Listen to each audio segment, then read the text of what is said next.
Good evening. Have a wonderful Shabat to one and all. It's a pleasure to be with you. We're here with Dee and Kirk.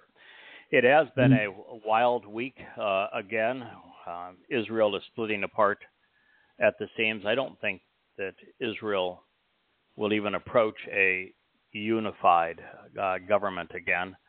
There's way too much animosity. The country now, the latest polls have some 70% of Israelis want Benjamin Netanyahu to resign. And we've talked about this a lot on this program. I'm not a Netanyahu fan. I think he's had his moments where he has done some good things. And at this point, I think he's the best that Israel has to offer. But he is so compromised by the crazies in his coalition, particularly the ultra-Orthodox and Haredim, that it's very difficult to govern. And anything that he does that is purely beneficial for Israel, one or the other threatens to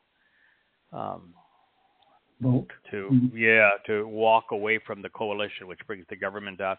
I really despise the parliamentary system. I think that the bribes that go along with forming coalitions is disastrous for a country. I think it creates a very dishonest mix, and the people never get to actually elect their own government. The government is cobbled together through lots and lots of small parties, and Israel is really suffering from that. Of course, Israel has a double whammy, maybe a triple whammy. It has a quadruple whammy, you want to think about it. It has no constitution. So how in the world do you govern a country without a constitution? It has no Bill of Rights, and it has a high court that is without restraint. And so in the United States, the Supreme Court is constrained to ruling on matters of the U.S. Constitution and can't rule on any matter outside of it.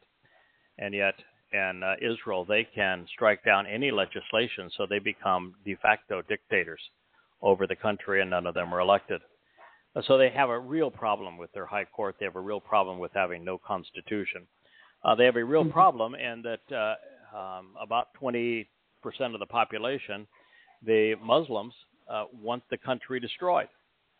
Even though Muslims living in Israel are some of the freest and best educated in the world, and one of the few places where Islam and Jews coexist, where both sides have rights, where Jews have absolutely no rights in any Islamic country and are hunted down and tortured and killed.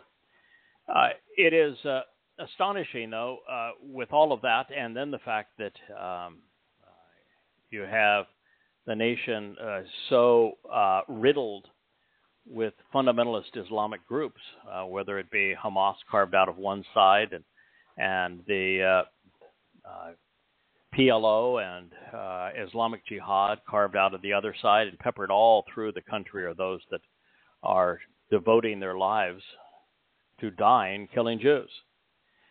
So it is really an impossible country to govern. The borders are not defensible, and the country is, as a matter of no more than 3 years away from a catastrophic war, a war far more devastating to Israel than 1948, 67, 73, or what happened on October 7th. It'll be October 7th times 100, maybe times 1,000.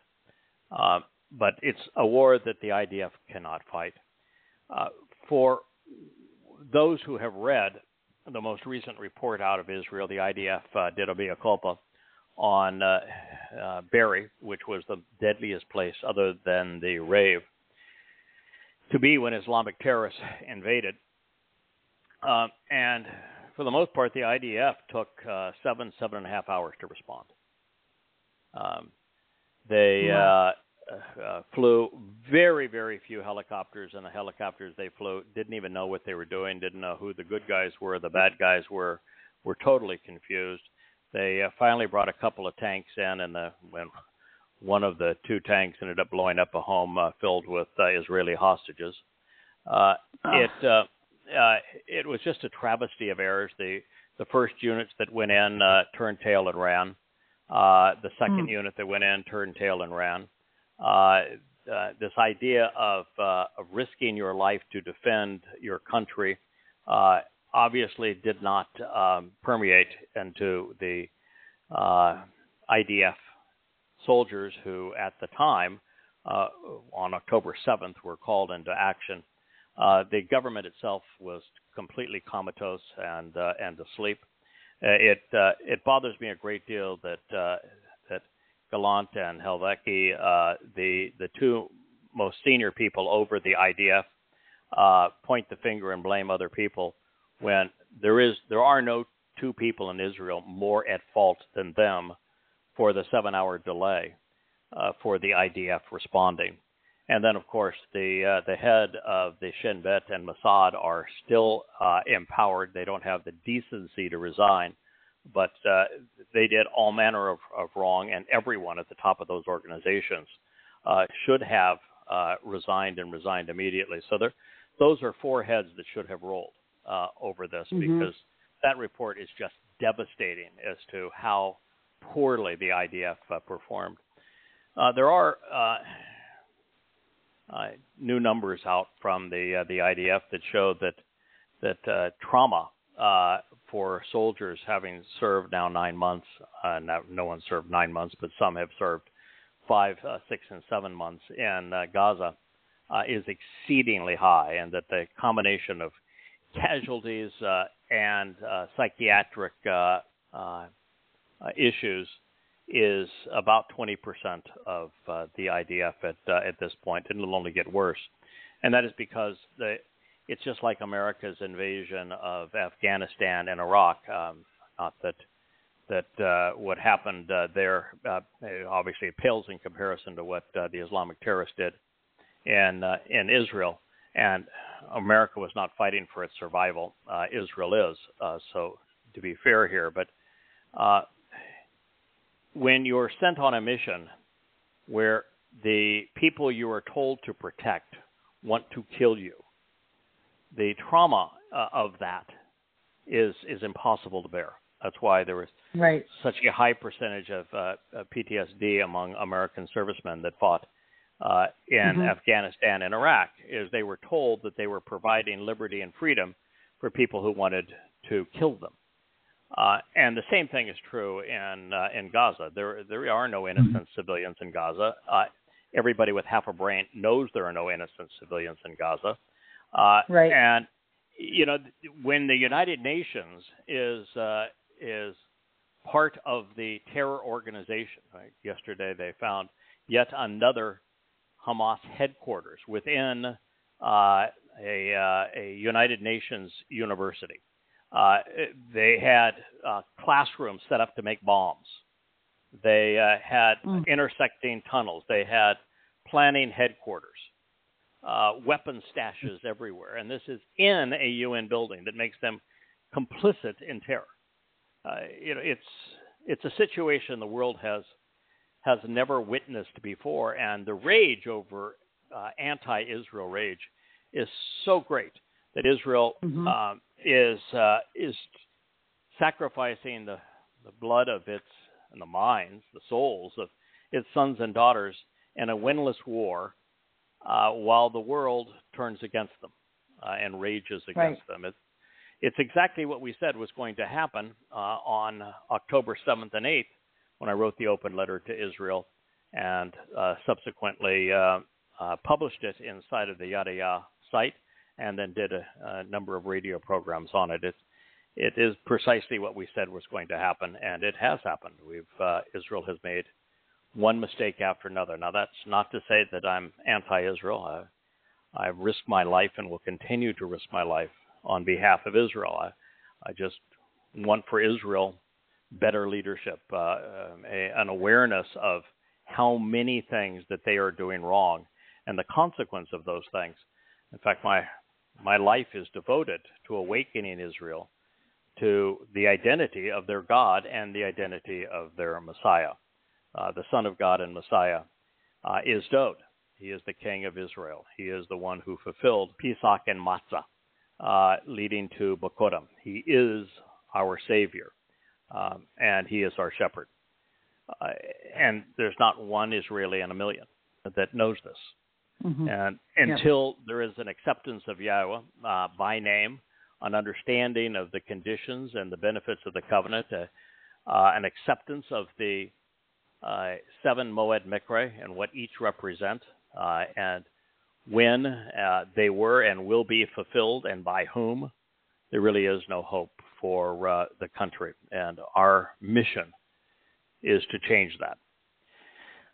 By way of update, I want to say one other thing before I give you an update. That is that one of the interesting things about the Berry report by the IDF is that Hamas militants were a distinct minority of those who attacked Berry. And the attack on Berry was probably the most coordinated of any, because it was just happenstance that they came into the Nova. So Berry was the most coordinated attack orchestrated by Hamas, and Hamas represented a very distinct minority of the militants. And so Israel constantly says, we're here to fight Hamas. But I'm here to tell you that even the IDF's own numbers said that the largest segment of terrorists was from Islamic Jihad. The second largest group were just common civilian criminals. And then there were non-regular Hamas for a day. You know, you got a chance to be a martyr today. Go shaheed for today. And the minority were actually those who were part of Hamas's military wing. So it's a very different situation than most people recognize. By way of update, David has posted Goddamn Religion 5.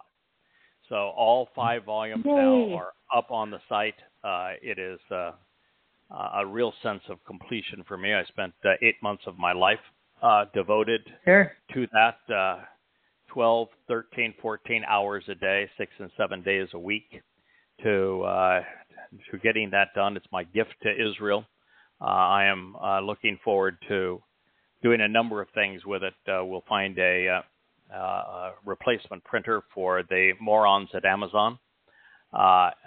More than just morons. There's beyond being inept at Amazon. There's a grotesque immorality and incompetence that is part of that organization. But we will find a replacement for them. But between now and then, the books are beautifully presented on the website, and I thank you, David, for having done that. On Twistianity, which is the rewrite of Questioning Paul, I'm about 250 pages into Volume 1. I've written about 350 pages, but I pulled almost 100 pages out. We're talking about it now. I'm moving it into what will be Coming Home 4. And I've taken the approach that I thought I would originally, which is after I went through and began to criticize Paul and prove that he was a false prophet and what he was saying was untrue, and that he misquoted Yahowah and manipulated the text to create the inference that God said exactly the opposite of what he actually did. I decided that I would dedicate a very long chapter, it'll probably be 150 plus pages when it's done, to Sadak, to Dowd, to what Yahowah has to say about Dowd. So there is a beautiful presentation of the 18th chapter of Devarim. The prophet who will come after Moshe is Dowd.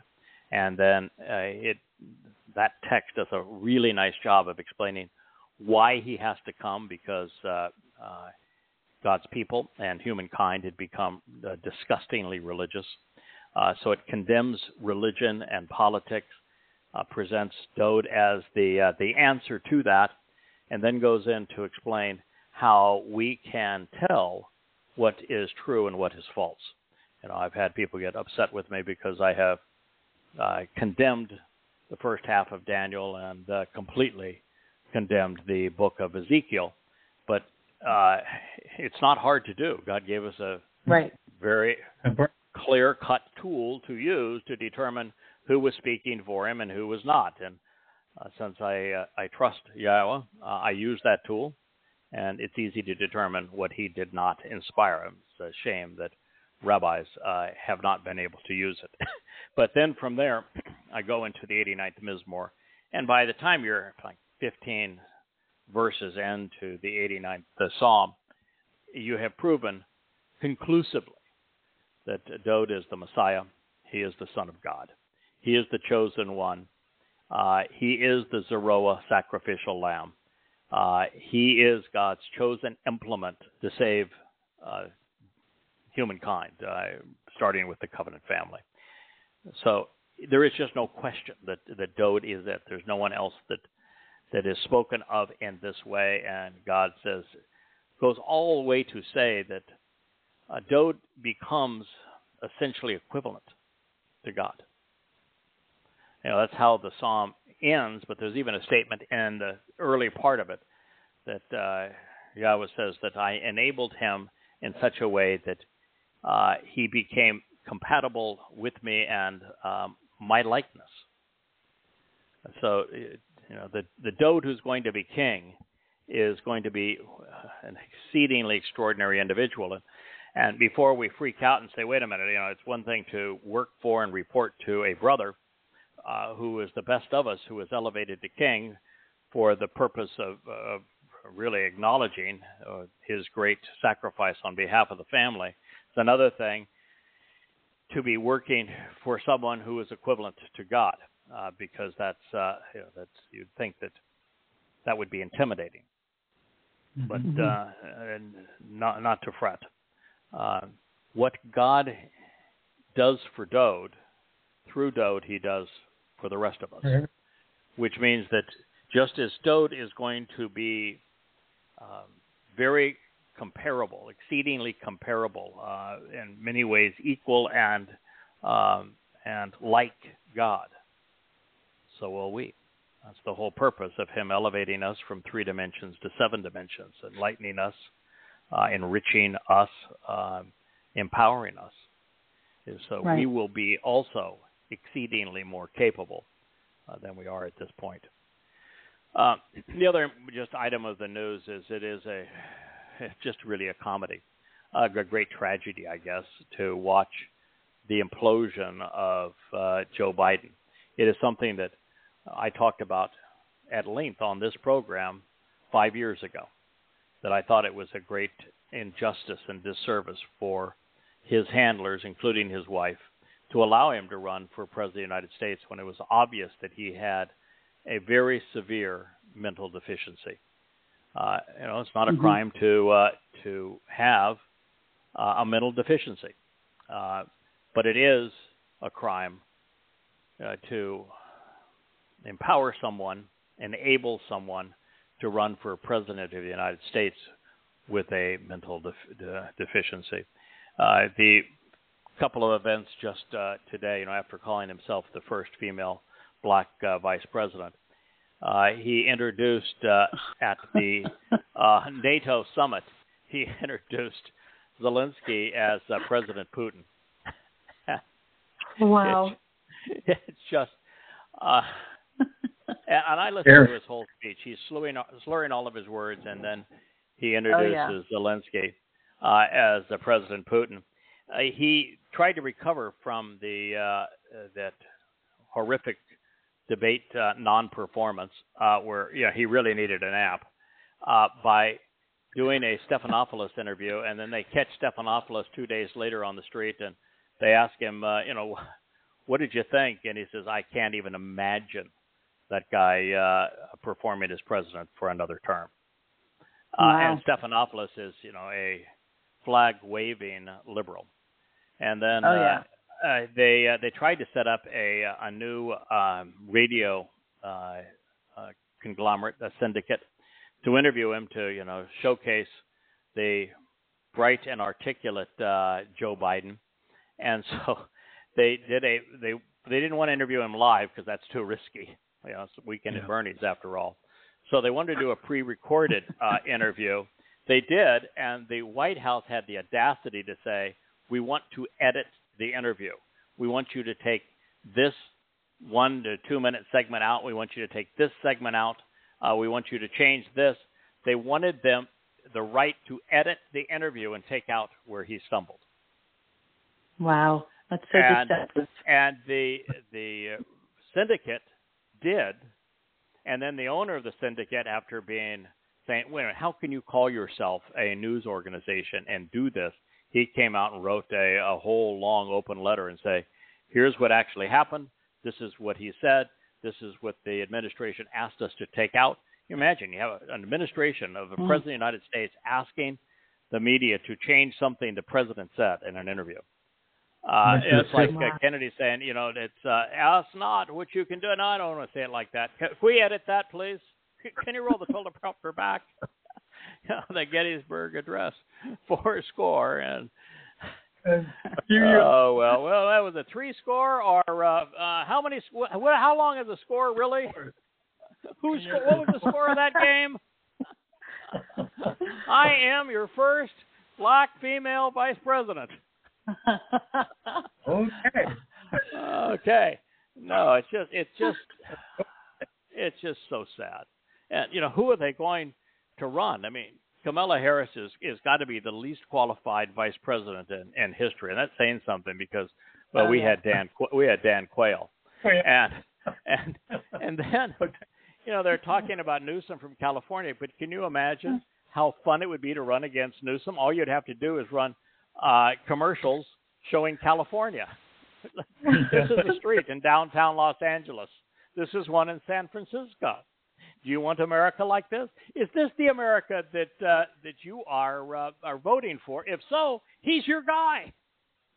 Drugs for everybody. Vote Newsom. Free crime for Newsom. What are they going to do? Oh, they got one guy that was still in the race as an independent, Kennedy Jr. He was accused of having some kind of sexual indiscretion with a woman. And you know what his response was? He says, I told you I had all sorts of skeletons in my closet. I've done horrible things. Why are you surprised? Wow. Yes, welcome to our world. Yeah, it's your world, not mine. No, it's not yours, but other people's. Yeah. We are going to return to Hosea. We had moved into Hosea 6:2. It was really an interesting statement that very few people have taken the time to understand, and I think it's appropriate for this program. It reads, "Through 2 days, he will choose to revive and sustain lives. On the third day, he will establish our restoration, encouraging and raising us so we can stand up and endure. Then we will live in his presence." Okay, first question. Has that occurred? Not all of it. First two, yes. Yeah, not much of it has occurred. We're not living in Yahweh's presence. No. Right. And Israel has not been restored, and there are no Yehudim of any consequence standing and enduring with God. No, this is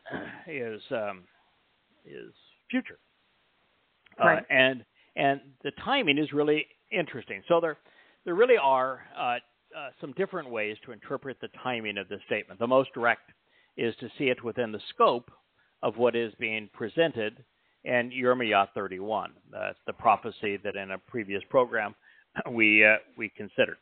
And that's the prophecy that pertains to the reestablishment and the reaffirmation of the covenant between Yisra'el and Yehudim and Yahowah, where he reconciles his family relationship on the day of reconciliations, and this time different than the one not with Abraham, because it's identical with the one with Abraham. It is different than as he expressed his covenant through the Exodus with the children of Yisra'el, where he grabbed them kicking and screaming. This time, you'll either choose to be with Yahowah or not at all. He is not going to drag you to your salvation this time. And second is the Torah won't be made available, it's going to literally be integrated into our lives. So I think that this prophecy pertains to what was presented in Yirma'yah 31. I think that is when it is being fulfilled. Now, this means that what will transpire over the 2 days, which would be Taruw'ah and Kipurym, in the 120th Yobel year of 6,000 Yah in 2023, will lead to living in Yahweh's presence on the third day. So I think this statement fits beautifully into the realization that Taruw'ah is an olive harvest of some 70,000, we hope that it reaches that number, of Yehudim and Yisraelites, but it's all Yisraelites and Yehudim 10 days before Yahweh's return, followed by the remnant that reaches up and looks up to Yahweh, anticipating his return on Yom Kippurim, so that on the third day, those who were part of those two harvests can celebrate an eternity with Yahweh and throughout the millennial kingdom. Those who were part of the Shabuw'ah harvest will be witnesses to all of this, and I think that we will have the opportunity to live on this beautiful blue planet over that 1,000 years as it transitions from being corrupted by religion and politics and conspiracy and pollution and all these kinds of things into the conditions experienced in Eden. But I think we will also have the opportunity to go explore the universe during that 1,000 years as well. So it is far better to, if you're a listener, to participate in the Shabuw'ah harvest than wait for these 3 days. But these 3 days, I think, is what is being spoken of here is that that Taruw'ah, which is the 25th of September, a Shabat. It will be a solar eclipse, by the way, announcing this day, the first day of the 7th month, in year 6,000 Yah, September 25th at sunset, a Friday evening in Yisra'el, as religious Jews and secular Jews are celebrating Rosh Hashanah. Yahweh is going to glean a remnant of his people. And then 10 days later, Yahweh was returning with the Messiah and Son of God, the most important human in history of our planet, a man who is going to be as brilliant as the sun as he returns, Dowd. And he will anoint the mercy seat of the Ark of the Covenant. He will rid Israel of all of her enemies. He will do lots of delegating. That's kind of the difference between Moshe and Dowd. Moshe tried to do it all himself, but that was a straggling group and herding these irascible children through the desert.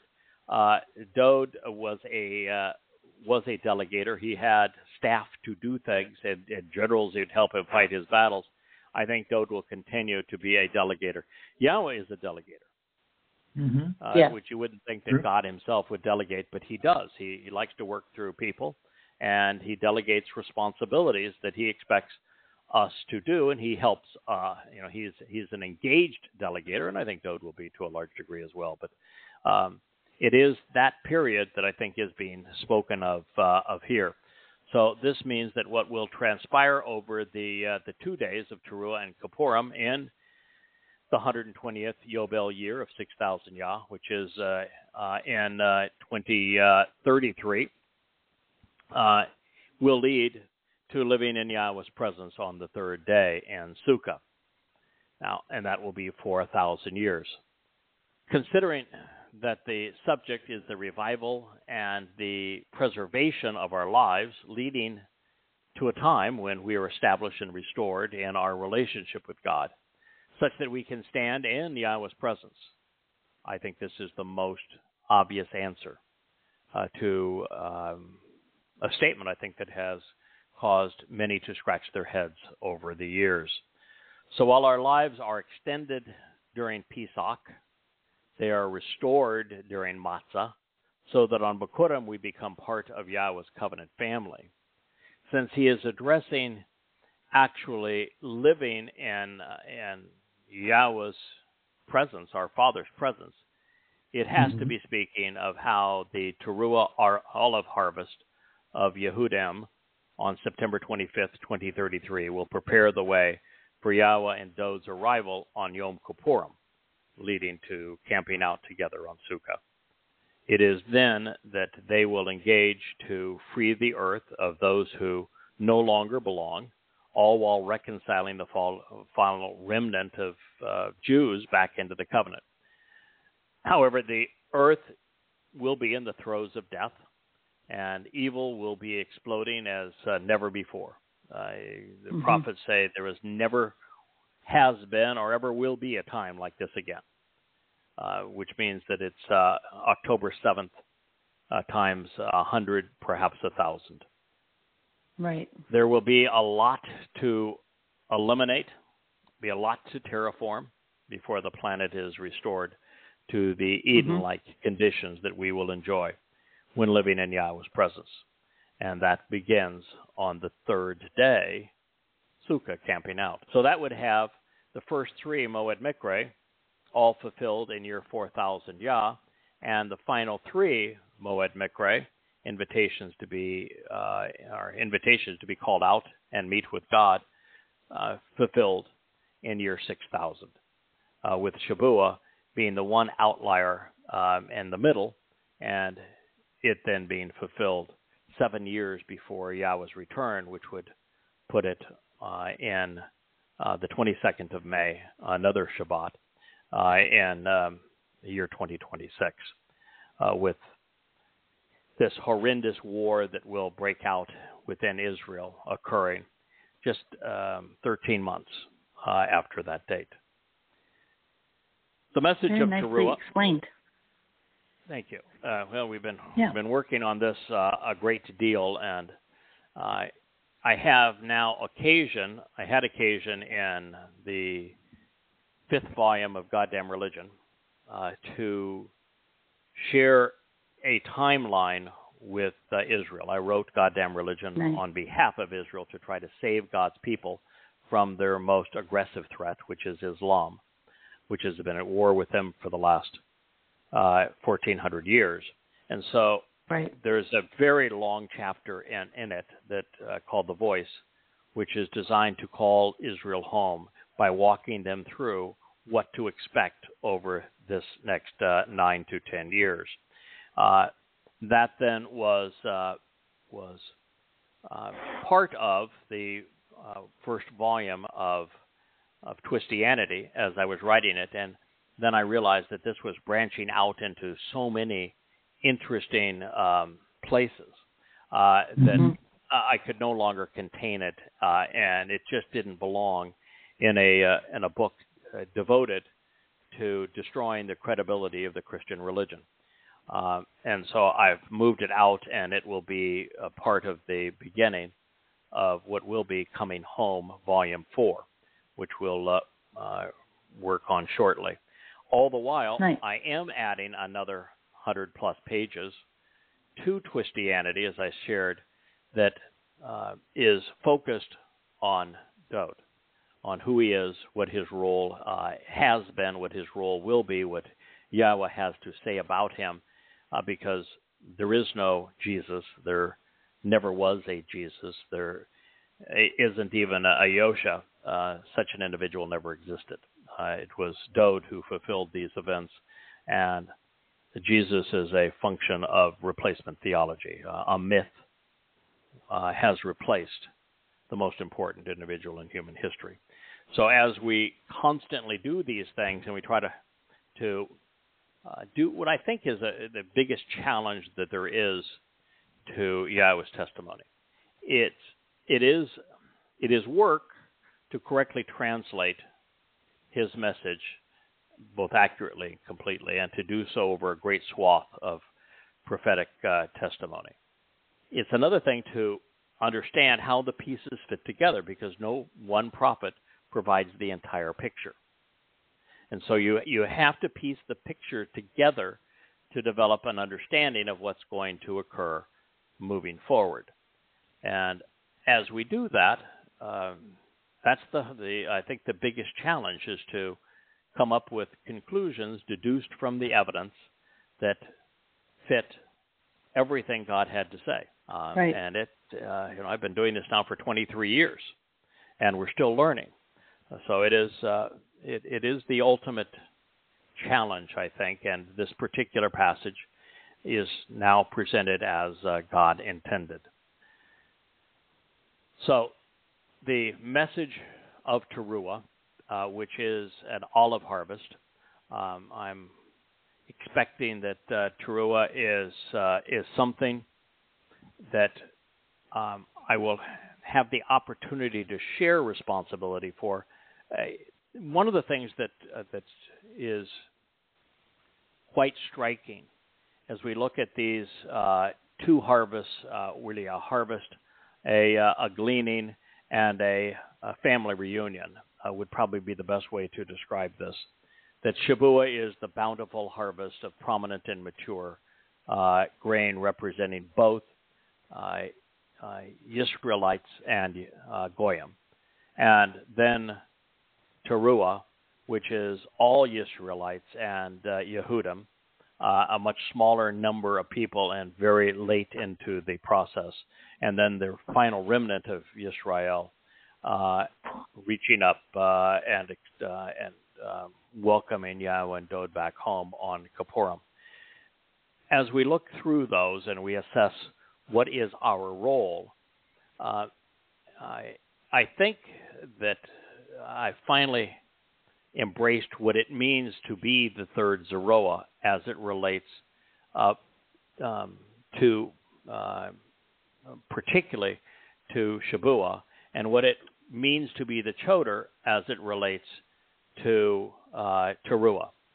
And if you look at Zeroah, the protective ram that led the flock out of the cauldrons of political and religious oppression and Egypt, Moshe, one of the greatest men who ever lived. And he was a highly protective ram leading the flock. The second Zeroah is the greatest man who ever lived. He is Yahowah's Gabor, Yahowah's firstborn son, his chosen one, Dowd. And Dowd was also a strong arm, which is one of the connotations of Zeroah. He was also a ram leading the flock as the king of Yisra'el. But the Torah's definition of Zeroah is to be the sacrificial lamb.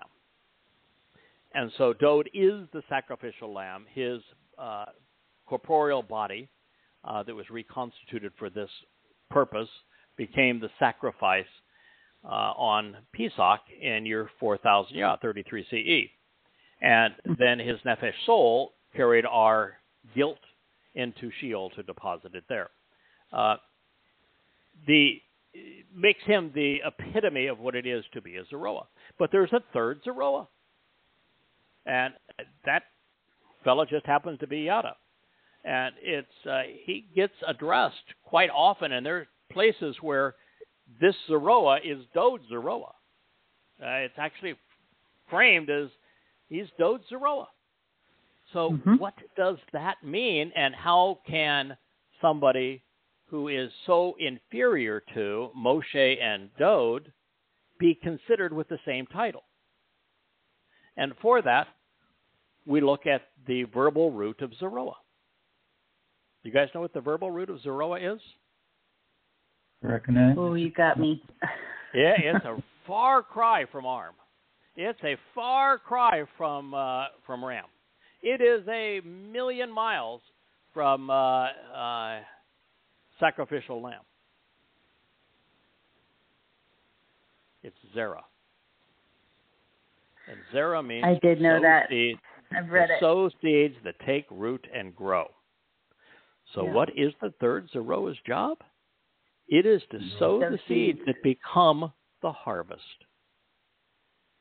So he's sowing the seed that becomes the Taruw'ah harvest, and ultimately, as the Choter, which is the secondary branch, becomes the source of the Taruw'ah harvest, leading to Kipurym, where at that point you've got Elia in full sarcastic mode, bringing the remnant of Yehudim to the final party. I think at that time I can probably bring up a launch chair and just applaud as he does his work. But at this point, the reason for the Zeroah title is because the third Zeroah represents the verbal root of Zeroah, which is one who sows the seeds that grow and become the harvest. And that is the role that we are playing here.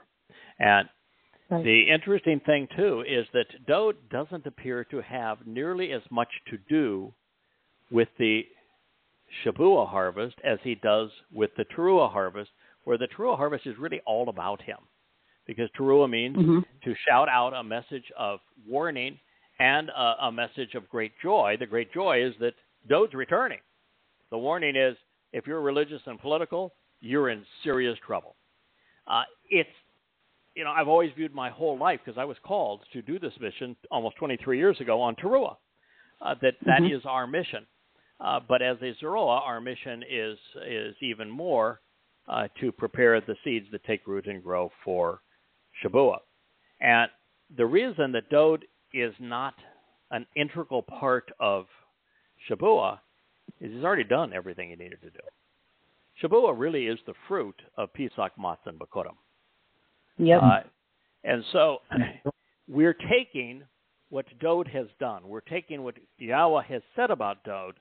We're the first ever, 3,000 years, to make these connections, to affirm this profound truth that Dowd is our Savior. He's not just the Messiah and Son of God.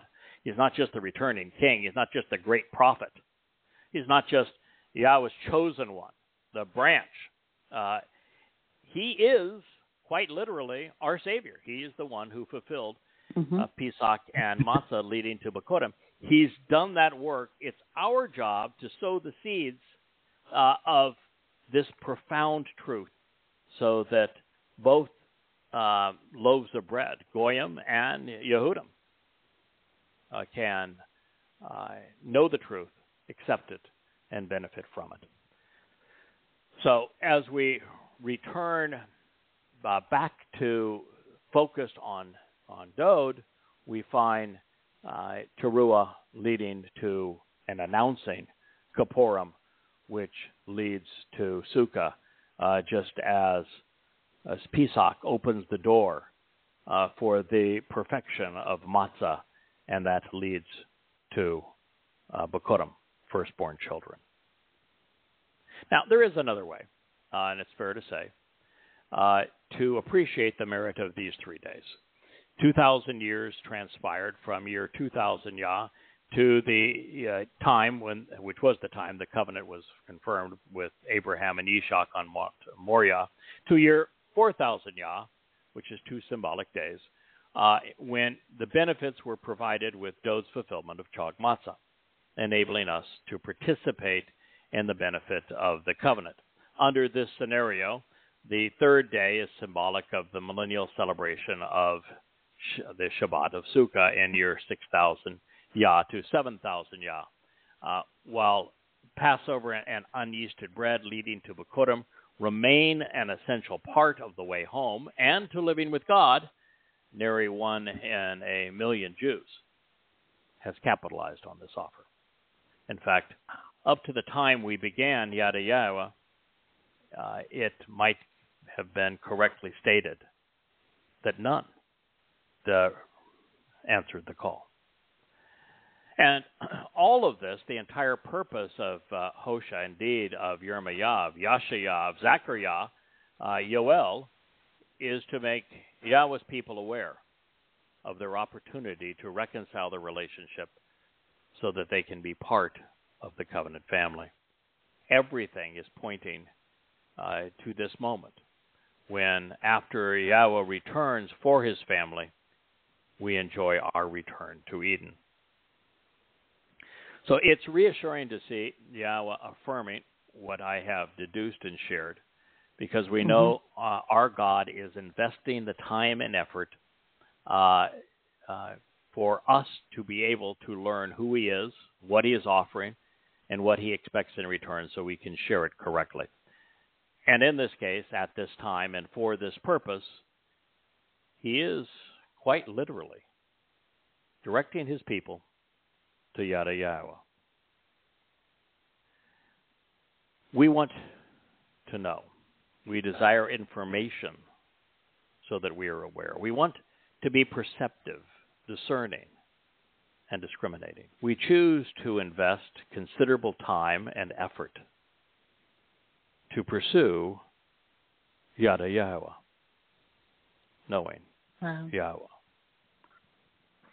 This stage of his journey is as sure as sunrise. He will come like the showers of spring rains as they enable the gathering of the harvest, by refreshing and renewing of those of the land who accept the source of teaching and the guidance which is on display. Hosea 6:3. I started this adventure with Yahowah just shy of 23 years ago on a Taruw'ah. At the time, I did not know his name. I had thought I had progressed from a Christian to an agnostic, and then over time, gradually realized that Christianity was as false as is Judaism and Islam, and that Yahowah was anti-religious. And if I go back now and read some of what I wrote 23 years ago, boy, it's amazing that Yahowah just didn't give up and say, we may have made a mistake here. This guy is really not the sharpest tool. Can we find another one? Everybody's standing time, though. But, boy, I tell you what, that was certainly the truth as I went back and edited what was the Prophet of Doom, turning it into the 5 volumes of Goddamn Religion. And now as I'm redoing Twistianity, that's already undergone about 8 different edits, as I read through things, I said, oh, my God, did I really say that? It is amazing. 2020, Yada. Yes, it's amazing what Yahowah can do with imperfect tools. But there are some things that have been extraordinary. One of those things that is extraordinary is that over the past 2,500 years, I think we're the first to properly pronounce Yahowah's name and to share it with the world. Now, that's pretty extraordinary. 2,500 years was the last time someone, his name was Malachi Messenger, actually said Yahowah's name. Now, my guess is, I wouldn't make my guess, I'd be assured that Dowd, when he was here, but he didn't write anything on this visit. He wrote about what he was going to endure 1,000 years before he endured it, and most certainly he used Yahowah's name. So Yahowah's name was said 2,000 years ago. So I should shorten that timeline to 2,000 years. But it's the first time in 2,000 years that Yahowah's name has been used and correctly pronounced, as well as explained as to how you go about pronouncing it and what each of the letters in his name represent. And it's the first time in 2,000 years that each of the 7 Moed Mikre have been explained. What each of them represent, how they pertain to the covenant, to Yisra'el, and to the relationship Yahowah is striving to achieve with us. The first time that any of them have been properly dated, much less all of them, including the 4 yet to be fulfilled. It's the first time that the 5 benefits and 5 conditions of the covenant have been explained and how they have been correlated with the Mikre. And then the greatest discovery of all is the recognition that Dowd is the Messiah. He is the Son of God. He is our Savior. He is the Zeroah. He is the sacrificial lamb. He fulfilled Pesach and Matzah, leading to Bikurim. It's the greatest discovery, really, in human history. So to have one person who really started off very, very roughly, crudely, come up with thousands of insights, just started to name a few. That took a lot of work on Yahowah's part.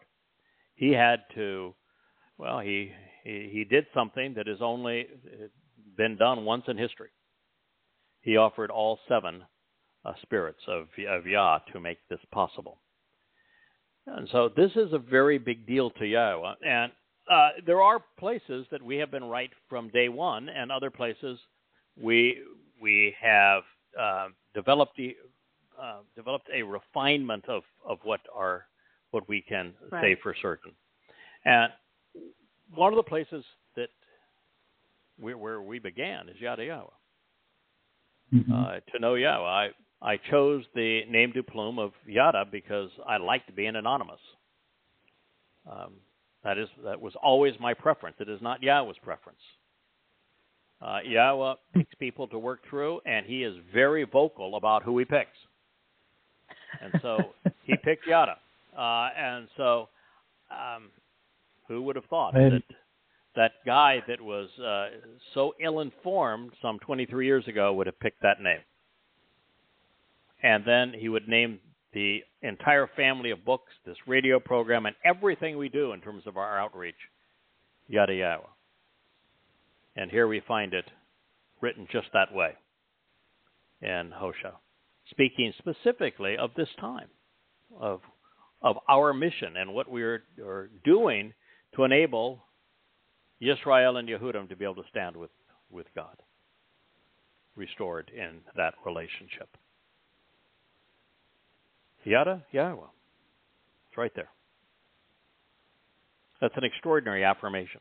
By saying it, I think God is telling his people, please read it. We want to know. Da is a cognitive knowing.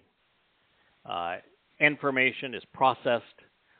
It is the person is deceptive. They make the kind of connections with this information to develop a base of knowledge. Daya. Yada is personal knowing. It's being aware. It's understanding. It's developing a relational sense where you can say, I know that person. I'm aware of them. I'm familiar with them. So Yada is becoming familiar with Yahowah. So we choose to invest considerable time and effort to pursue Yada Yahowah. And you have to. I mean, it took me 23 years to write it. And rewrite it. And even in the rewriting, and some of the people that maybe listen to this program who are looking for ways that they can belittle this mission that God has assigned us, which, by the way, would not be a good idea because he has a lot to say about it, and God does not take kindly when people rebuke those that he has chosen to work with. It just does not work out well, so I wouldn't do it. But for those that might say, well, yeah, he admits that he makes mistakes, so what chance, is he right about everything now? And that is something that is extraordinary in and of itself. I'm not aware of anyone else who would have devoted every bit of 5 years to rewriting what he's written. Over the last 23 years, I have devoted every bit of 5 years. So we're talking about 5 years. I'm not paid a dime to do this. Right. I work 7 days a week on this. Now, you might say, well, you're not celebrating the Shabat. Yes, I am. Well, I guess you are. Shabat is a verb. And Yahowah does his best work on the Shabat, and I'm going to be there when he does it. So I do this 7 days a week, 12, 14 hours a day. And I have for all of that time. And over that time, I've learned, constantly learning. That was Dee. The other day, not too long ago, you said, I think we have Shabuw'ah and Taruw'ah wrong. They're both harvests, and the Christian New Testament is flat out wrong, which I had proven, but I didn't take the next step. That everything that the Christian New Testament says about Pentecost is wrong. It was not fulfilled. And everything that Paul says about Taruw'ah, which he calls trumpets, is wrong. And so, part of becoming part of God's family is you walk away from religion and politics. You don't just teleport away. You don't go from one day you grew up in this culture, and the next day you have no legacy of that culture that's affecting you. So you're constantly refining and growing and learning, which is going to be part of our lives forever. God does not do an information dump where he says, okay, I'm going to scrub every bad thought and every errant conclusion of your life away, and all of a sudden I'm just going to put good stuff in there. No, we still have access to that tree that Adam and Chava took a bite out of, the knowledge of both that which is productive and beneficial and that which is adversarial to us. And so we're constantly learning and growing, and that means that while you're doing it, you're going to find that there are nuances of things that you perceive to be true that actually are slightly different. And very few people would devote that much time to going back to correcting the record, and we do it as a team. It's a big project. And rather than being, oh my God, we have to go back and edit all these books again because we figured this out. No, it's actually a celebration. We get to correct the record. So the very attitude that we're devoted to constantly refining the message that we're conveying to Yisra'el because of the fact that it's a learning process, and that is the role of a Bashar herald and of a Ida messenger. It's really the purpose of a Zeroah, one sowing the seeds which are prepared for the harvest. You don't just throw the seeds in the ground. You have to cultivate the ground. You have to remove the weeds. You have to add some fertilizer from time to time. You've got to water them. You have to nurture them. There's a lot that goes into preparing from the process of unreceptive ground and a bag of seeds, which is the words of God. Unreceptive ground are his people in the minds of people around the world. There's a lot that goes into that, and it's a process. And so this is a process. That's why Yada is a verb. The process of getting to know Yahowah. We will enter a time where God's going to integrate his Torah instructions inside of us. But even with that great amount of information given to us, we will still spend all eternity learning. And if we didn't, eternity would be miserable. It would. So I agree. This is a process, and we should celebrate it. Listen, if God wanted everything to be right the first time and absolutely perfect, with perfect diction, perfect and complete understanding, and everything precisely accurate, he delivered this message in his own voice. Israel said, don't do that. And God said, yeah, I understand. I'm fully with you. I will work through people, and I will convey my message through people, which means that I'm going to work with flawed implements.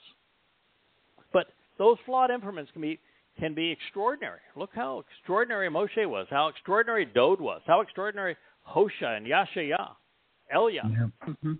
They're extraordinary individuals. And so he can take an ordinary person and make them very passionate and exceedingly effective. And they're in a position where they can be real. They can talk eye to eye with God's people, get their attention, encourage them to walk away from religion and politics, to give Yahweh a chance. Yeah. And so this is how Yahweh has chosen to work, and it has borne fruit, and it will continue to bear fruit. So we want to know. We choose to invest the considerable time and effort. This is the entire process. You want to know Yahowah? He is not going to make it easy. Because if it were easy and you could just say, yeah, well, there's the soundbite, I'll accept that, let's go on, then heaven would be filled with all the kind of dimwits that cause this earth to be so hellish. Yeah. God's just not going to do that. He's smarter than that. And work your way there. Thoughtful individual. You are going to think. You're going to think your way there. Considerable time and effort to pursue Yada Yahowah. This stage of his journey is as sure as sunrise.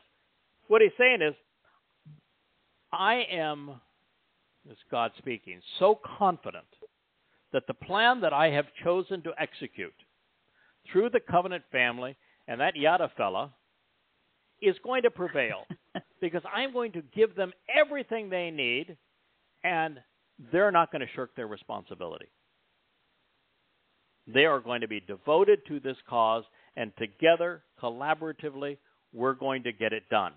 And when you realize that we have been given the greatest discovery in human history, that's true, and are now in a position to share that with Israel, you can be assured that God has given us the tools and insights we need at this stage of the journey to get it done.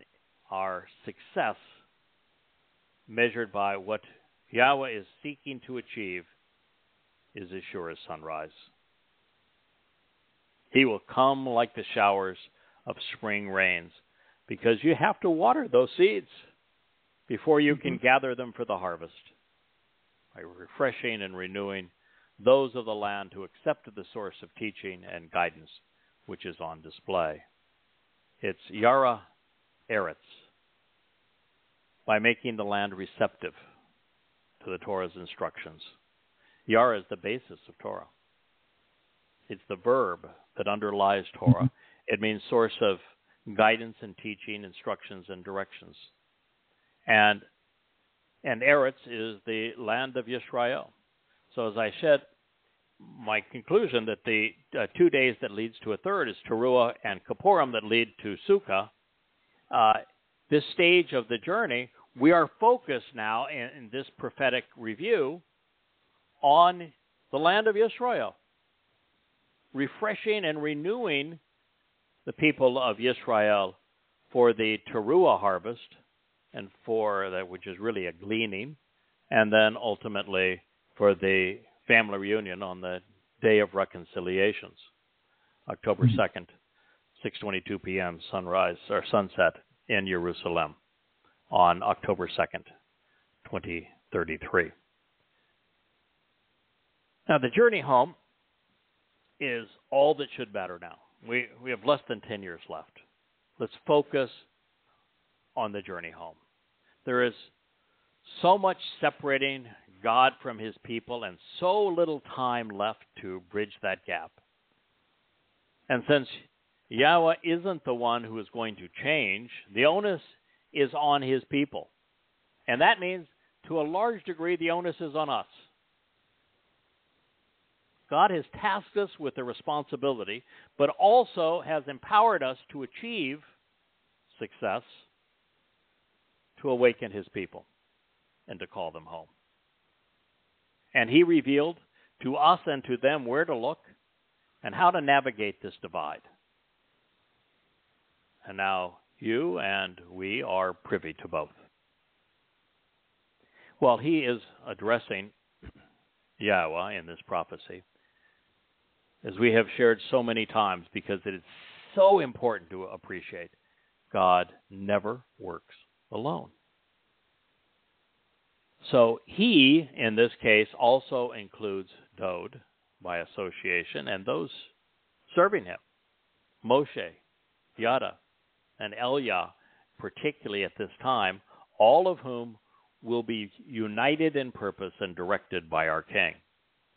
And since Moshe spoke of this moment in what is now the 18th chapter of Devarim, we should keep Hoshea's prophecy in mind, because we will turn to the Torah and consider what it says with regard to Dowd. The 18th chapter of Devarim is all about Dowd being the antidote for the religious poisons that are killing our planet and for false prophets. But for now, it's important to recognize that while in the throes of Yaakov's troubles, Israel's troubles, many Yehudim will finally seek to know Yahowah. Spoken using the genuineness of the call stem,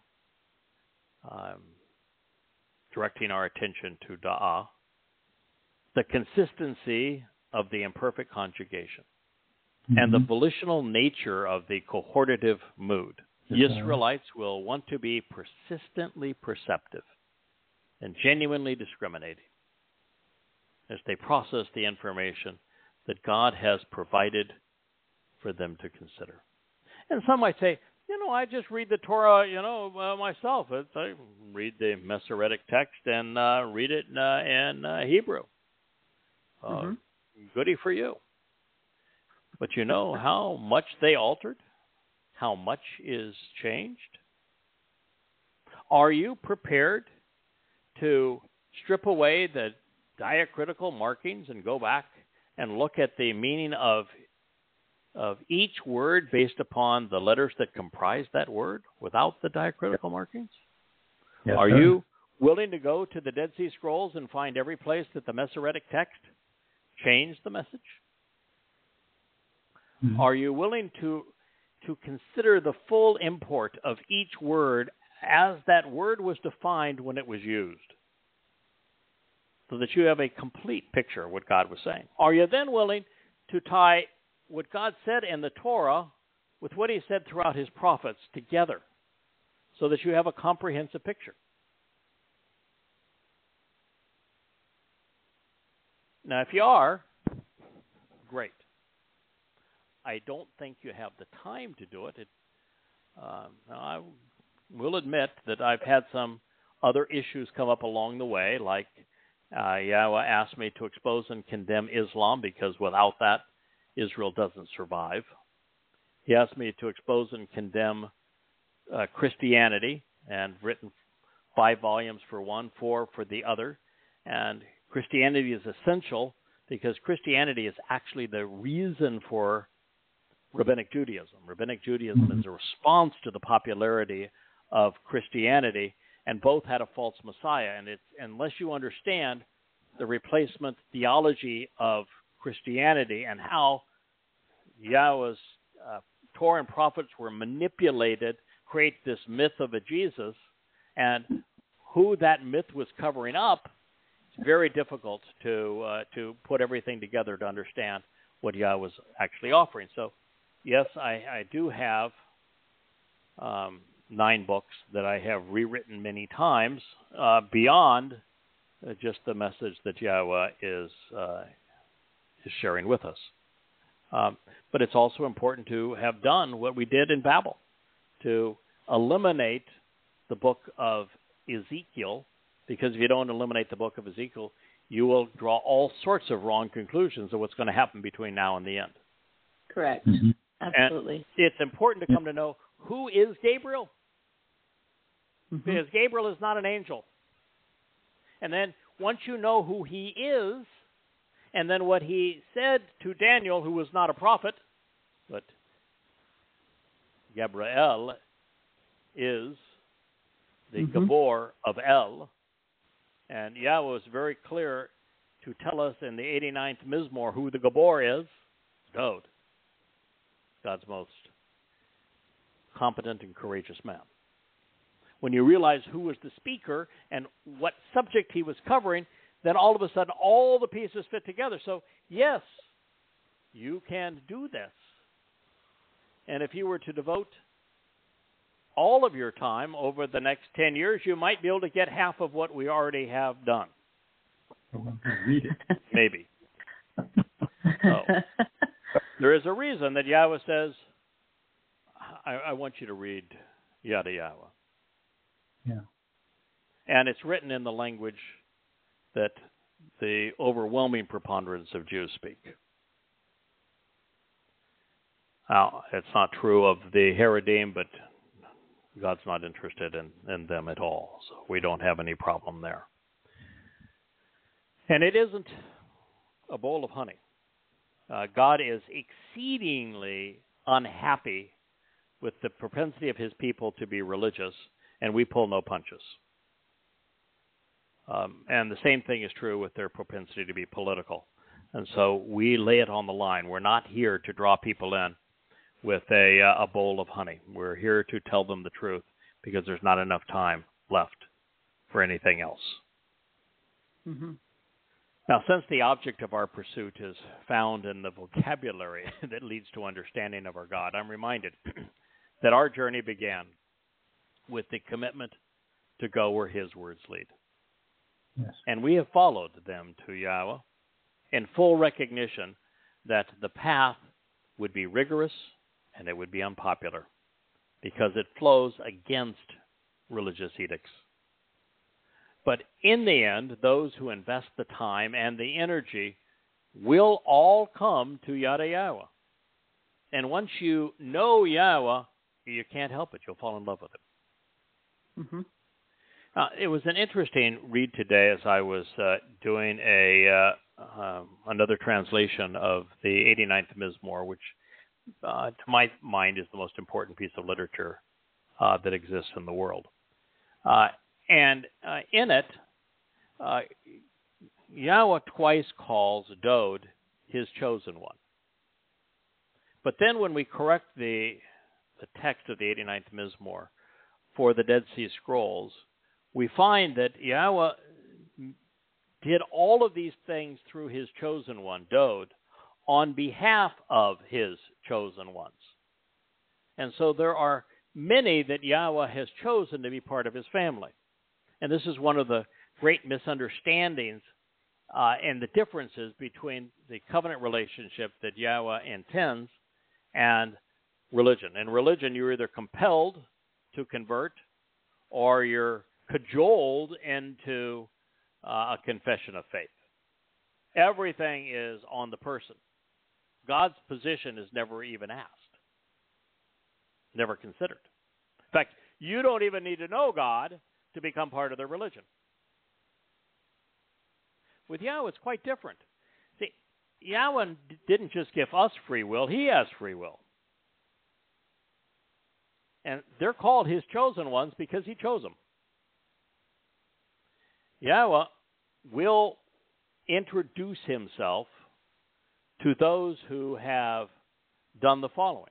You have to have done what Abraham did. You have to have walked away from your country. You have to walk away from Babel, which is the confusing mix of truth and lies, the integration of religion and politics, from societal customs, from the family of man.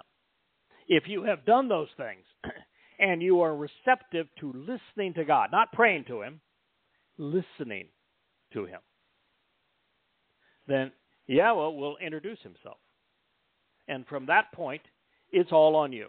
You can then choose to ignore him or to pursue a relationship with him, which is exceedingly consuming. As God said, it'll take an enormous amount of your time. Now, he will repay that time infinitely over, and multiply it by infinity, probably times 7. Yeah, your but investment is microscopic. Yeah. So we need to appreciate that God makes choices. He chooses who he wants to be part of his covenant family, and then it's up to us to respond. And you don't even get the invitation. And by the way, the Mikre, the 7 Moed Mikre, they're all invitations. But you don't get the invitation until first you walk away from religion and politics. Why do you think that Yahweh, when he spoke about Pesach, the first of the Moed Mikre, the door that opens up life, an extension of life, why do you think he said, you do not invite anyone who's not circumcised? Don't do that. Why do you think he said that? Because circumcision is the sign of the covenant. That means that if you're invited to celebrate Pesach, then you have to have embraced the covenant, which means you've agreed to walk away from the family of man, from your country, from Babel, the confusion of mixing truth and lies and integrating religion and politics. You've agreed to do that. You've agreed to walk to Yahweh along the path that he has provided, where the door begins at Pesach, then Matzah and Bikurim, to Shabuw'ah, Taruw'ah, Kipurym, and Sukkah. You've agreed to allow Yahweh to perfect you in that way, with perfection coming on Matzah, leading to your adoption into his family. You've agreed to closely examine and carefully consider the terms and conditions of the covenant, leading to circumcision of male and of men and women, mothers and fathers agreeing to circumcise their sons on the 8th day, so that everyone remembers the importance of the covenant relationship and how it is about being cut. Yahweh cut, karat, the covenant, a sign of circumcision, and it's a place of separation where a procreation of a family is conceived that is set apart from the world, which is why this is the sign. So Yahweh doesn't want you participating in Pesach, Matzah, and Bikurim and going on until you're part of the covenant family, until you have decided to separate yourself from the world. So, after enduring 3 millennia of religious rhetoric, a remnant of God's people are providing evidence and reason and giving them a chance during the last day. Or even with the presentation of well over 20,000 pages of amplified translations, some exceedingly profound insights, unheralded insights, and supporting commentary throughout Yada Yahowah, the trek home does not come easily. There are no shortcuts. Now, I've got the 7 spirits of Yahweh working for me, and I wasn't given a shortcut. And I'm glad I wasn't.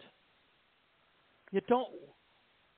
Where would the passion be if everything that you know was just a brain dump?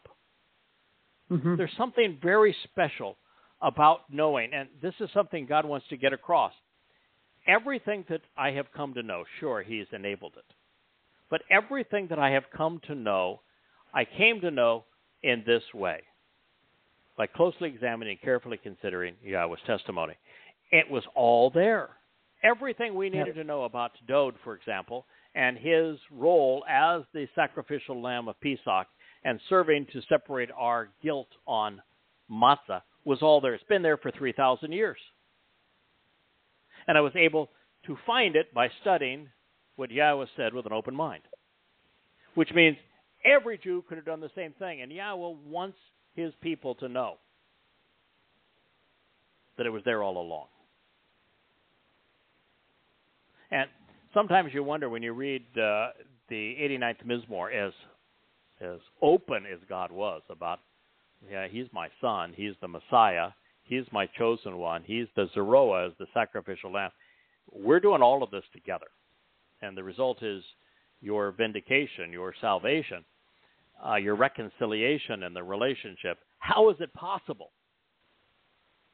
that 3,000 years of Jews haven't been able to figure it out? And I think the answer is what Yahowah tells us, that Yahweh blinded them.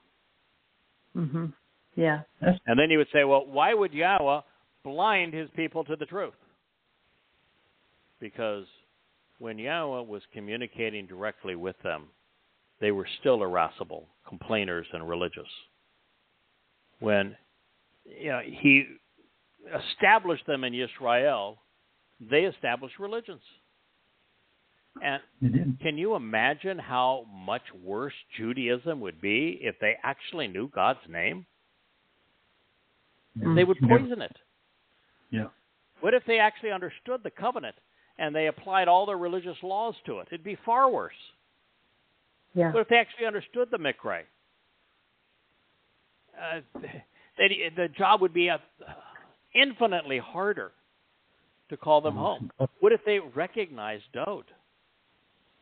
And then you were trying to refine the truth as opposed to just what I'm sharing is just, well, it's a complete different zip code than where they are. There's no correlation. We're on different planets. And it's such a clean break that it's a much easier story for us to tell, God versus religion, than it would be if they understood any part of this. So there's nothing they got right. It's a very clean cut, speaking of karat in this regard. Mm-hmm. So the pursuit of knowledge regarding the Almighty requires considerable effort, and that is by design. Eternity is forever, so there must be a filter to preclude those who are lazy, are easily distracted, and who do not enjoy learning. What Hosea recorded Yahweh saying also affirms one of the most controversial aspects of Yada Yahowah. I've set dates. So have you, D. And expectations. Knowing that the next stage of Yahweh's journey is as sure as sunrise. It wasn't tremendously difficult to figure out. All of the evidence was there. Now, there are some things that you have to have some aha moments. Getting Daniel 9 right and understanding who the speaker is and what he's saying is an aha moment. Absolutely. Coming to recognizing that the book of Revelation was a research project gone awry helps. Getting your mind scrubbed of everything that's in Ezekiel helps tremendously. Understanding the correlation between the Towrah and the prophets helps tremendously. There are some things that push us into the right direction. Understanding that everything revolves around the Moed Mikra. That the Yow'el years are essential to Yahweh. That what happened in year 2000 Yah with Abraham and Yishak played out again in exactly that same spot. On the exact same day to fulfill Pesach when Dowd came as the Zeroah. Exactly 40 Yow'el thereafter. And 40 Yow'el from then is when he's returning to anoint the mercy seat of the Ark of the Covenant. It all fits together as a cohesive whole when you look at the pieces this way. But I don't know how many years you spent putting together the timeline, and you're still refining it. Before I even met Yahweh, I had started. So yeah, I met Yahweh in 2012. Big projects. Yep. So what Hosea has recorded Yahweh saying, it does affirm that what we're doing is unique. He gave us, and Hosea was one of those who gave us tremendous insights that help us establish the timing that events are going to play out. And one of the things that we have learned is that Yahweh's journey is as sure as sunrise, and God's return with his Son, our Savior and King, is now imminent. It's less than 9 years away. Year 6,000 Yah is approaching. It is year 2033. The Rambam was absolutely out of his ever-loving mind when he came up with his Hebrew years. It's an absolute embarrassment how he did it. And the right way to do it is the way that we have done it. You just go right back to the basis of the Towrah, and you follow the Towrah and its genealogies all the way through. You mark the important points along the way. Then you listen to what the prophets had to say, and all the pieces fall into place. So God's relationship with his people will be reconciled, and his Towrah guidance will be integrated into the lives of his children in year 6,000 Yah on Kipurym, just as he explained. And it is not difficult to ascertain that date. if there was anything that is difficult, it is to ascertain the year of the Shabuw'ah harvest, but it just seems so natural that it would fall 7 years before Yah's return, and that the Taruw'ah harvest and the gleaning, if you will, and the final family reunion would be 3 days in a row, leading to Sukkah, just as we have in the spring. So in this light, Motzah, which is depicting the next stage of this journey, is based upon Yatsa, the verb which describes the Exodus, means to draw out. Just as Yahweh withdrew his people from Mitzrayim, the crucibles of religious and political oppression, Mitzrayim is based on the plural of the same word that is used to describe the time of Jacob's troubles. So we're going to have a second Exodus. The last one was nearly 3,500 years ago. He is returning to deliver a remnant of his people from religious and political oppression, from the genuine threat of Babylon, in particular, Judaism, Christianity, Islam, and progressive politics. In fact, if we were to have the three Babylons, geographic Babylon would be the Islamic Middle East. Political Babylon would be the United States. To some degree, Western Europe, but principally the United States. Religious Babylon, more than anything, the Roman Catholic Church. Further, with Kun, we know that God's arrival is assured. It has been decided, appointed, and established.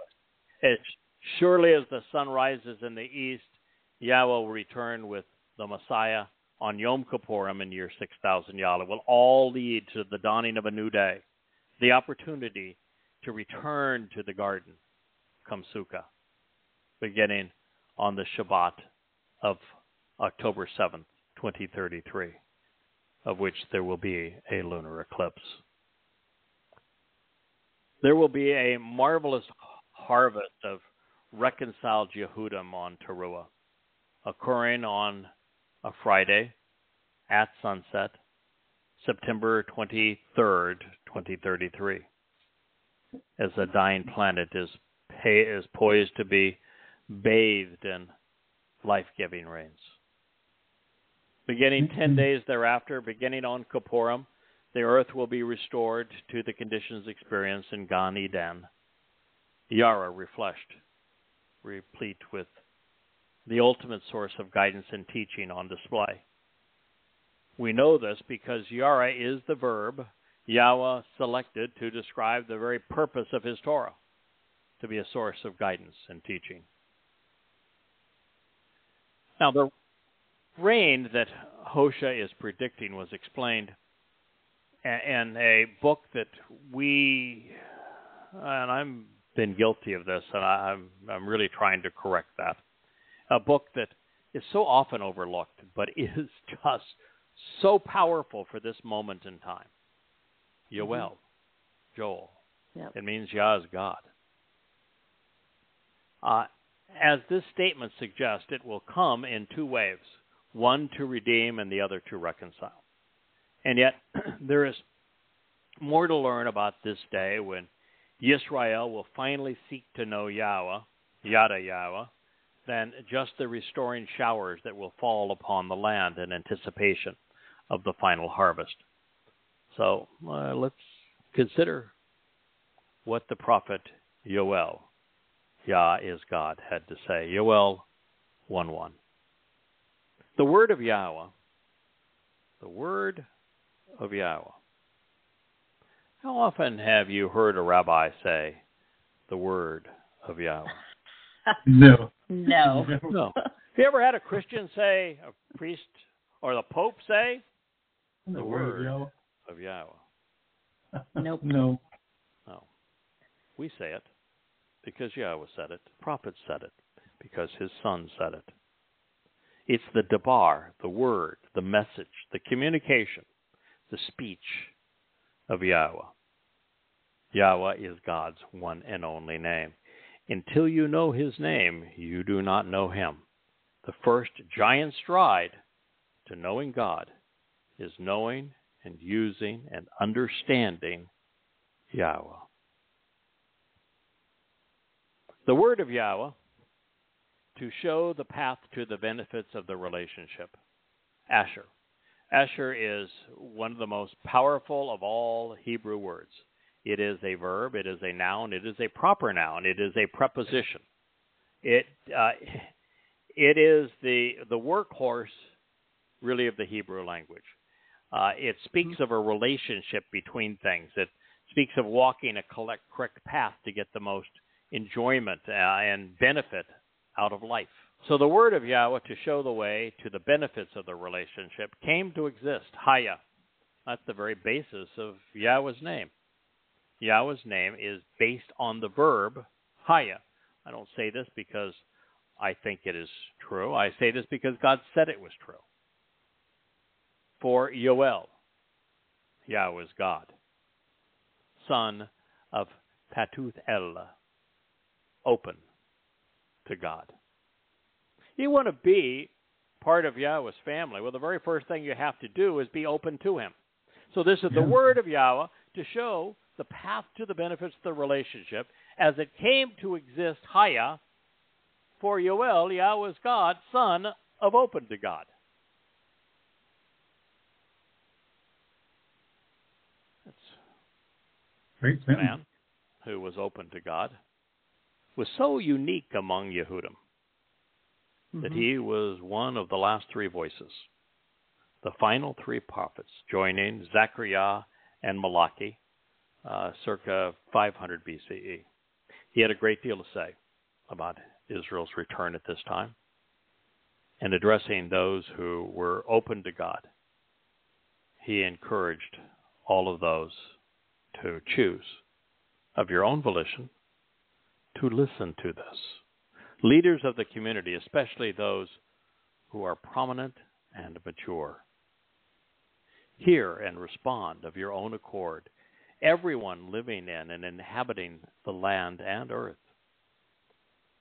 Has such as this happened in your days, or even in the time of your fathers? Yow'el 1:2. Boy, there's a lot in this. I had, for the longest time, just looked at Zaken, and I had translated it as elders. And I missed the entire intent of it. And the reason I missed the higher intent of it is I really hadn't paid a lot of attention, even though I had translated the passages. Maybe my mind wasn't open and receptive properly at the time. But the Shabuw'ah harvest is a harvest of wheats, plural. And the Hebrew basis of wheats means to be prominent and mature. Right. And so it tells us who is going to be harvested. Those who are prominent with God because they are part of his family. Those who chose to be with Yahowah while they didn't have their backs up against the wall. They chose to be with Yahowah with the information he had revealed through his prophets long ago. And that they have grown in stature by doing what we are doing, which is to study Yahowah's message. And the more you study it, the more you learn. The more you learn, the more you want to share. The more you share, the better you understand. All part of the process. And so this Zaken speaks specifically of the prominent and mature. He's speaking of those who are going to be harvested on Shabuw'ah. And it's hear and respond. Azan is one of many Hebrew words to mean to listen.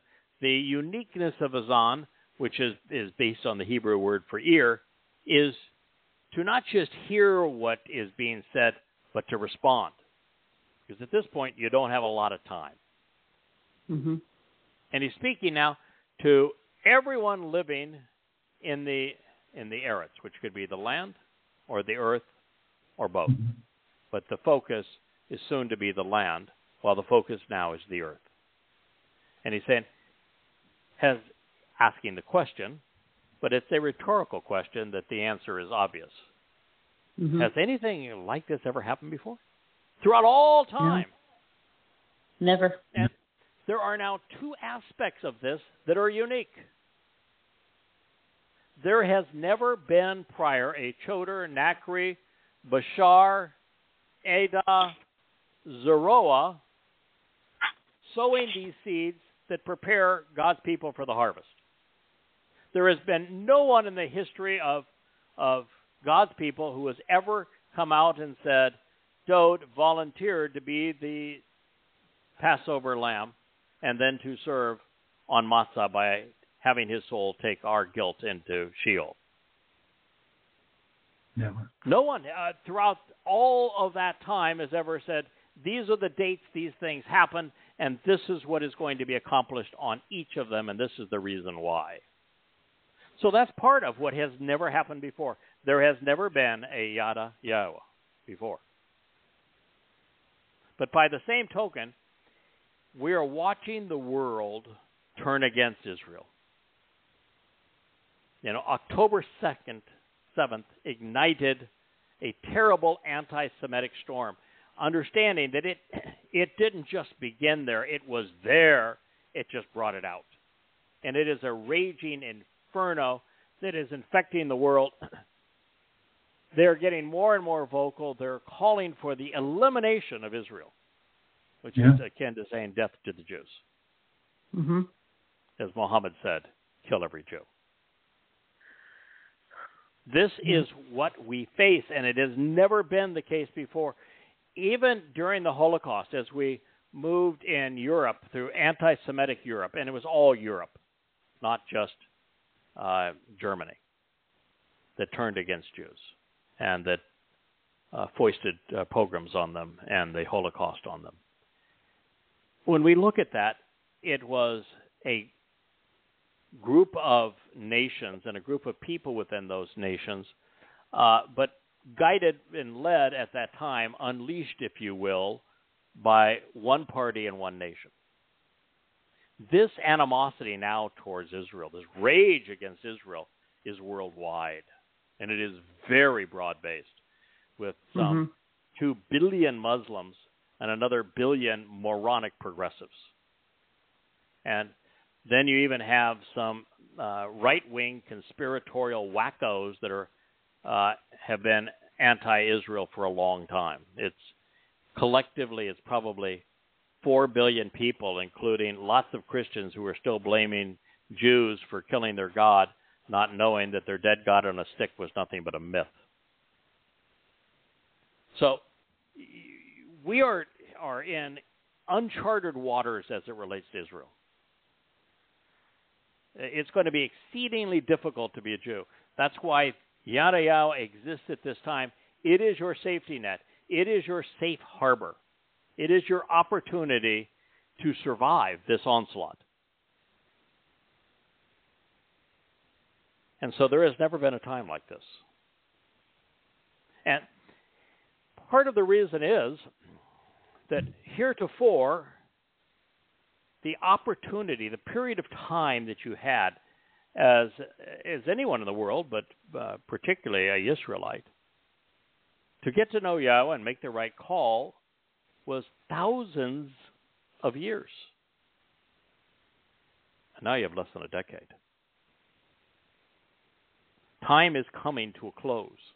Your last chance is less than 10 years away. And if you're listening to this message in 2026, then you're 7 years away. In 2030, then you're 3 years away. Time is coming to a close, which means the message has to be much more impactful. It has to be much more definitive, bolder, more complete, delivered with greater confidence than ever before, with the power of some 35 books substantiating everything that we say in this program, all of which is available for you to read for free on the YadaYah.com site. Nothing like this has ever occurred previously. There are a number of initial thoughts just worth noting in this statement, because this prophet Yow'el, He's a, my wife would call him an ENTJ. Time is money. I'm going to get right down to business. I'm routinely accused of being an ENTJ, and I probably am based upon all the things that she has to say about it. But for us, time is money. You don't waste it. You don't squander it. There's a job to do, and you go about completing the job. My guess is that Yahowah, too, if he were to take the test, would also be an ENTJ. It's for darn sure that Dowd was one. We'll get along great. But there were a number of initial thoughts that Yow'el, just getting right down to business, throws up. To begin, Yow'el is asking us to listen to what Yahowah has to say, especially at this time, like no other time. And he is directing our attention to ha-zeken, to the prominent and mature among us. Now, with Yahowah, to be prominent and mature means that you are not only in the covenant, but you've been studying Yahowah's words, and you're prepared to share and teach them.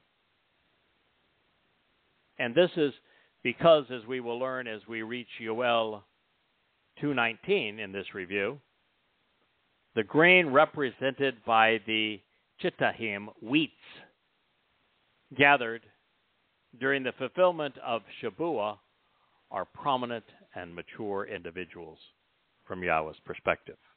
That is to say, members of the covenant family stand up and stand out. By having studied Yada Yahowah, they have grown and matured in their relationship with God to the point they're willing and able to share it passionately.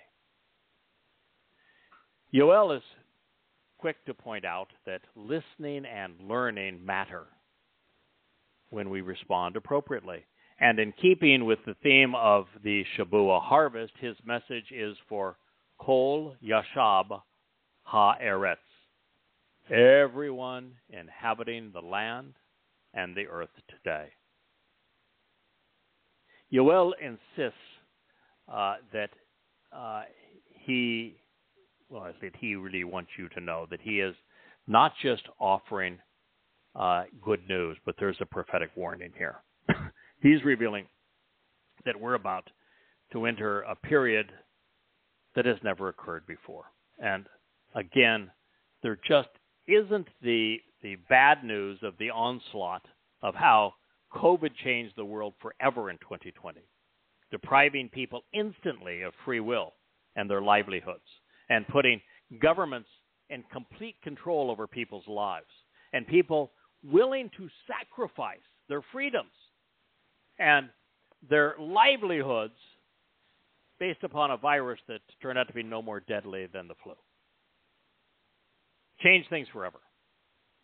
Mm-hmm. And then you had the Islamic assault in Israel of 2023, which led to anti-Semitism to a degree we have never seen before. I would call it a shit show, except they would have trouble with that on some of our broadcast platforms. But it's happening at a planetary scale.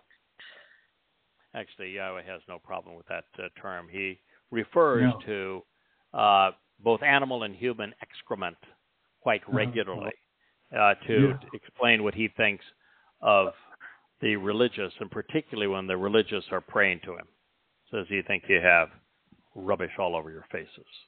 Yeah. But we are entering uncharted waters and hurricane conditions. But at the same time, we have a steady hand on the tiller.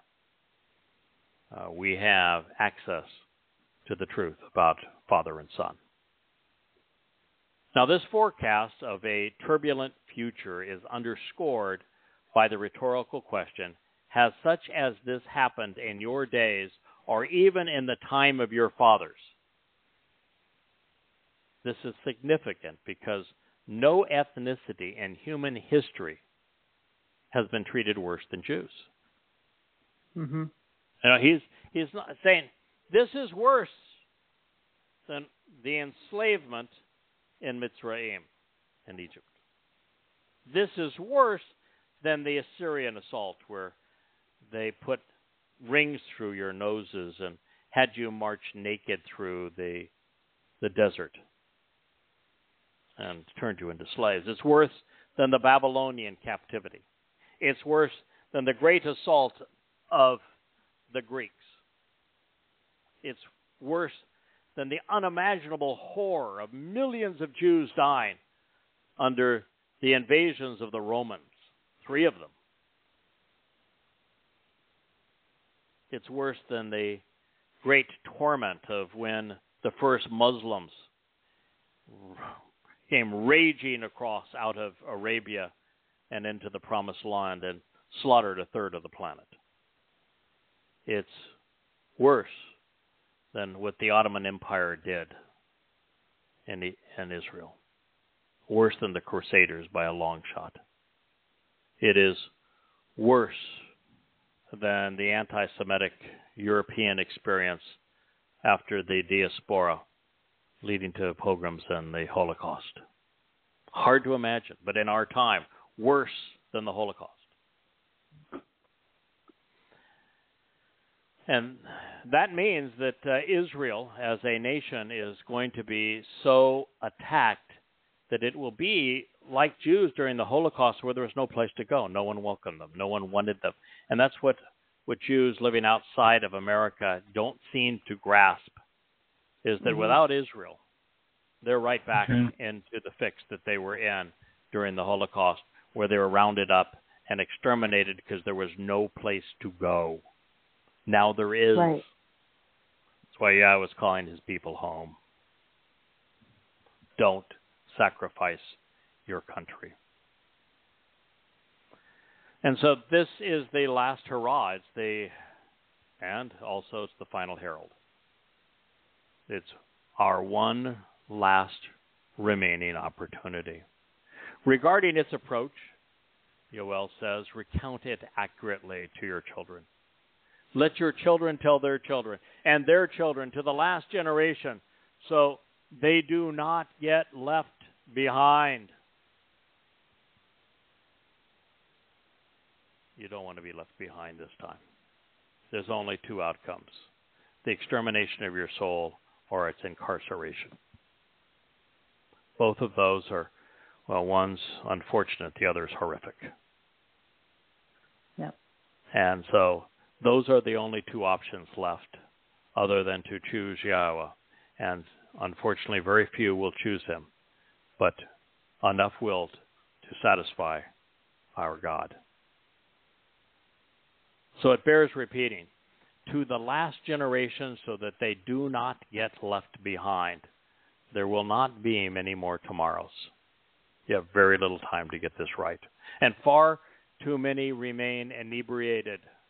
Their thinking dulled by political and religious diatribes. Well, I tell you what, you listened to Joe Biden give a speech, and it'll do this to you. Well, you listen to Donald Trump give a speech. Let's be fair. You listen to him speak, and you want to say, I think I'd prefer to scratch my nails against a blackboard. It is so sad what has become with us. I know. But can you imagine a time where you've got a narcissist who will say anything to anybody for any reason? He just hates everybody, can't wait to find his next enemy. And Trump is silent. His opponent did such bodily injury that his advisors are saying, at this point, pal, you just don't need to say anything. Don't blow this. Don't open your mouth. They wave the white flag.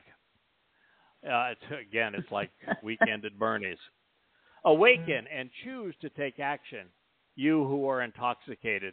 Weep and wail, all who drink in association with the new sweet wine. For indeed, it is cut off and severed from your mouth, and thus your speech, because a large group of non-Yisraelites has come up against my land, a potent force of a great multitude, so numerous as to be uncountable. It has sharpened teeth, the piercing incisors of a destructive beast, and it has the fangs of a violent animal with a loud roar. Yay.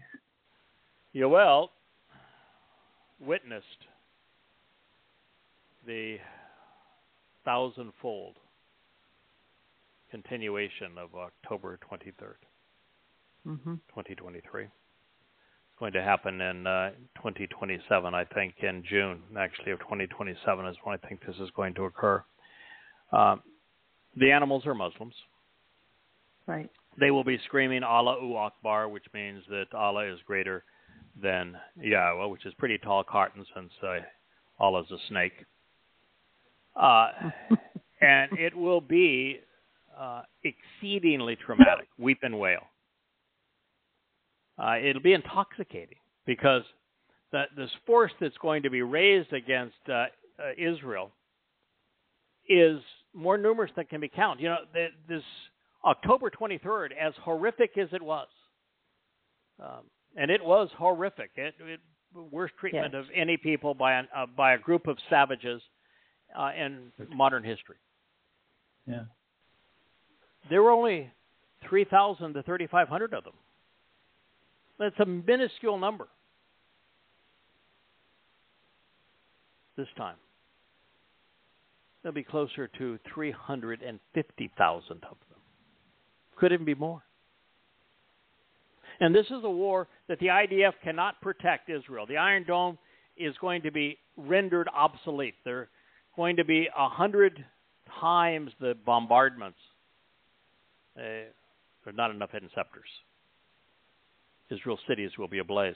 And Israel doesn't know how to fend off an invading terrorist militia.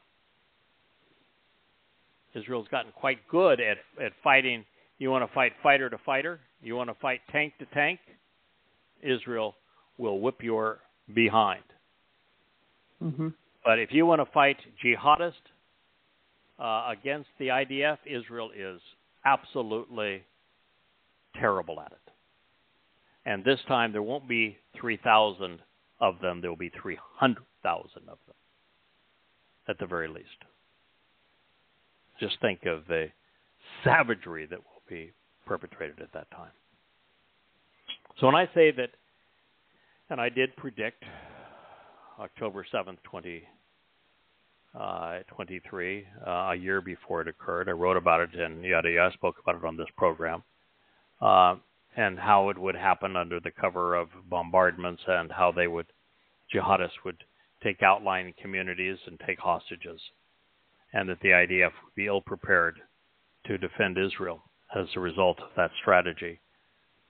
Nothing's going to change. Israel is going to be attacked, invaded with a flood of jihadists.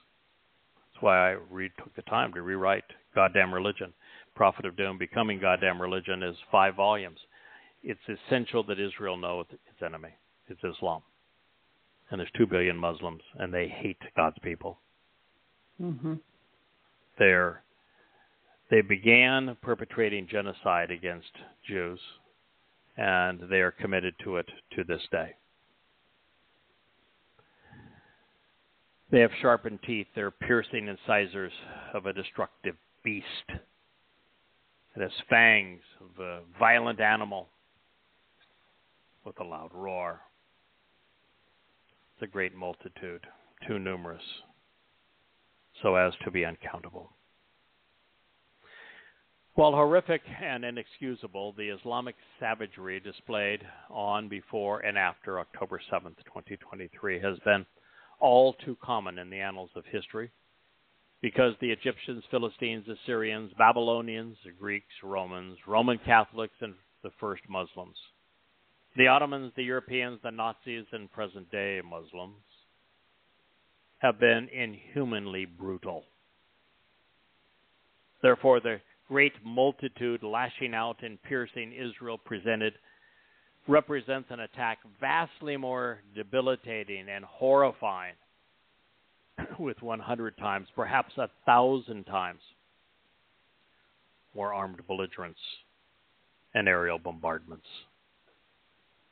Although, to be clear, these animals biting Jews while screaming Allahu Akbar will continue to be Muslims.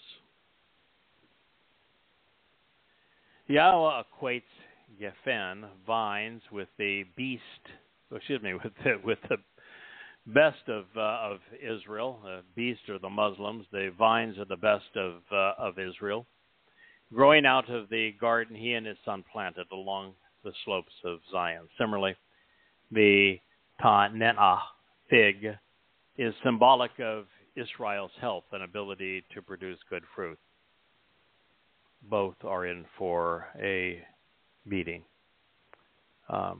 Muslims are Muslims, after all, and it's going to get horrifically bad. It says, my vines will be set up for appalling desolation. My fig tree will become a splintered stump, snapped off and cut down, stripped bare, exposed and condemned, rejected and hurled away, its branches bleached and whitewashed. Even the sacrificial offerings which bestow a share and the drink offerings which anoint will be withheld from the family of your God. Yow'el 1:13.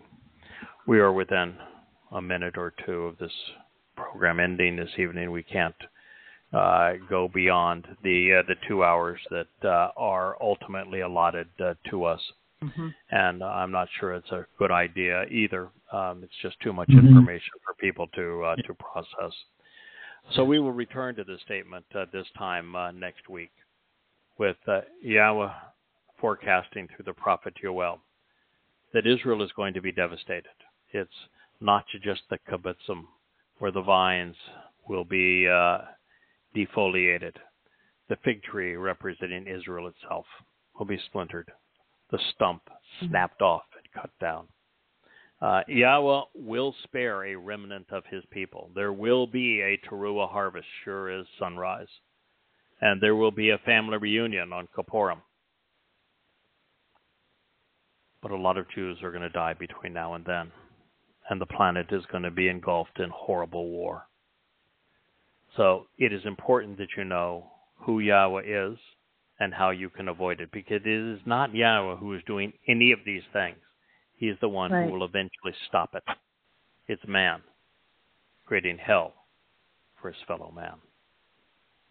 Well, with that thought, we will say good night. Have a wonderful rest of your Shabat. Celebrate it with Yahowah. And we thank you for listening to this program, wherever you may be in this world. Be safe. Be with Yahowah. Listen to what your God has to say. Good night. Good night, Yada. Good night, Dee. Night, guys.